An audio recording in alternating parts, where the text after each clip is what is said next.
တားတို့သမီးတို့ကိုဆီယာမကဒီနေ့12လရာသီပွဲတော်တွေကိုပြောပြမယ်ကွယ်တေချာမှန်ထားရမယ်နော်တကူးလတကြံပွဲ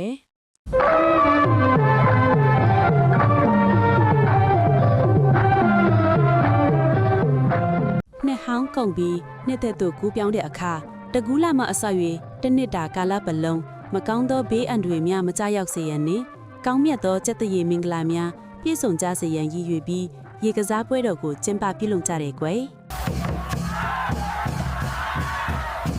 ကဆုံလညောင်ရည်သွန်းဖွေကဆုံလပြည့်နေ့တွင်ဗုဒ္ဓဘာသာဝင်မြန်မာလူမျိုးတို့သည်ဗုဒ္ဓမြတ်စွာဘောဓိဉာဏ်ရရှိတော်မူခဲ့ရာမဟာဘောဓိပင်တို့ပူပြင်းသည့်ရာသီဥရုကြံကြုံရသဖြင့်ညှို့နှွမ်း6တွေ့နေသည်ကိုစိုးပြေးရှင်တန်စေရန်ရည်ရွယ်ချက်ဖြင့်ရေသွန်းလောင်ပူဇော်ကြတယ်ကွယ်နေယုံလစာပြန်ပွဲနယုံလာပြည့်မဟာသမယနေ့ကိုရောက်သောအခါတွင်ဗုဒ္ဓဘာသာဝင်သူတော်စင်များစုပေါင်း၍မဟာသမယဒေသနာတော်ကိုရွတ်ဖတ်ပူဇော်ကြတယ်ကွယ်ဝါဇိုလဝါဇိုပွဲဝါဇိုလပြည့်နေ့တွင်ဗုဒ္ဓဘာသာဝင်များသည်ဖျားစီသည်ကျောင်းကများသို့သွားရောက်ပြီးဒါနပြုခြင်းသီလဆောက်တည်ခြင်းဓမ္မစကြာဒေသနာတော်ရွတ်ဆိုပူဇော်ခြင်းစသည်တို့ကိုပြုလုပ်ဆောင်ရွက်ကြတယ်ကွဝါခေါင်လစာရေးတံမဲပွေ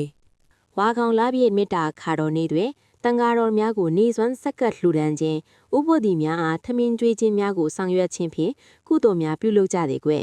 တော်တလင်းလလေပြိုင်ပွဲရှေးလူကြီးများကအစင်လာကောင်းများကိုထိမ့်သိမ်းသောအဖြစ်တော်တလင်းလရီမှာလှေကြိုက်ပွဲများကိုကျင်းပခြင်းနဲ့ဩဝါဒစရိယဆေဟာတော်ကြီးများချံမှာသီလခံယူခြင်းဝါဆိုသင်္ကန်းနှင့်လှူပွဲဝတ္ထုများကတ်လူခြင်း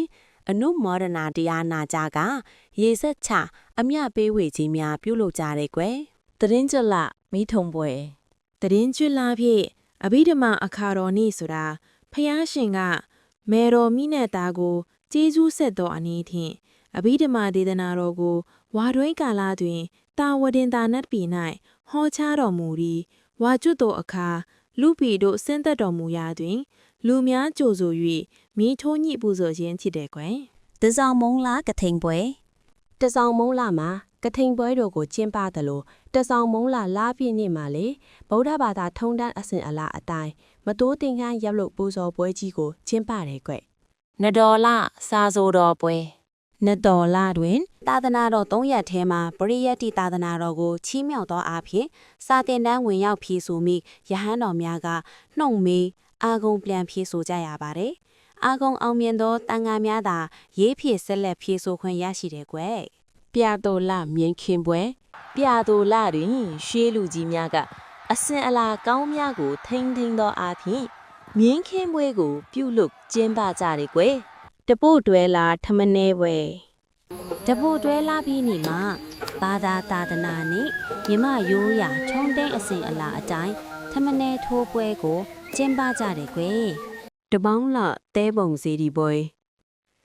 တပေါင်းလတွင်ကျင်းပသောဗုဒ္ဓပူဇနီယပွဲတော်ကြီးသည်တက်တန်းအရှိကြာဆုံးဖြစ်သည့်အပြင်တဲပုံစီဒီပွဲတော်မှာလည်းဗုဒ္ဓဘာသာဝင်များအတွက်ထင်ရှားသောပွဲတော်တစ်ခုဖြစ်တယ်ကွယ်တားတို့သမီးတို့တွေလည်းအခုလောက်ဆို12လရာသီပွဲတော်တွေအကြောင်းကိုသိလောက်ပြီထင်တယ်နောက်ထပ်သင်ခန်းစာတွေဆက်လက်သင်ကြားပေးသွားမယ်နော်ဘိုင်ဘိုင်